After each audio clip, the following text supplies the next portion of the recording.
দেশে মাসে গড়ে 2 লাখ টন ভোজ্য তেলের চাহিদা রয়েছে। রমজানে চাহিদা কিছুটা বেড়ে যায়,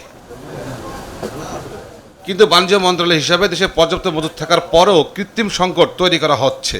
এমন পরিস্থিতিতে সোমবার সচিবালয়ে ব্যবসায়ী প্রতিনিধি দলের সঙ্গে বৈঠক করেন বাণিজ্য মন্ত্রী খন্দকার আব্দুল মুক্তাদির। পরে তিনি কথা বলেন গণমাধ্যমের সঙ্গে।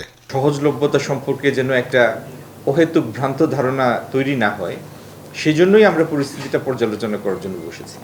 তো আমরা যেটা আমদানিকারক এবং এখানে যারা রিফাইনারি মালিক তাদের সাথে বিস্তারিত আলাপ করার পরে যেটা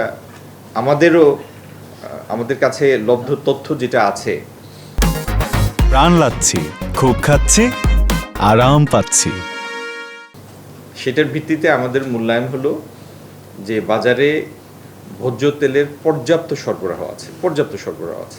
পেনিক বাইয়ের কারণে, পেনিক পারচেজের কারণে আতঙ্কিত হয়ে অনেক সময় ভোক্তারা বেশি কেনার একটা প্রতিযোগিতায় নামেন।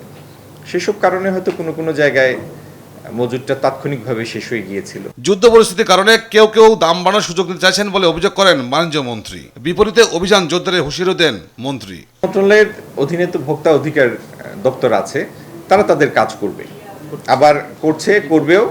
আর আমাদের জেলাগুলিতে জেলা প্রশাসন আছে, তারাও তাদের কাজ করবে। বাজার তদারকির জন্য তাদের যে অ্যাসাইন ডিউটি সেটা তারা পালন করবে।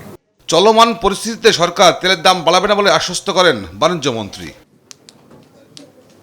তৌফিক মাহমুদ মুন্না, দেশ টিভি, ঢাকা।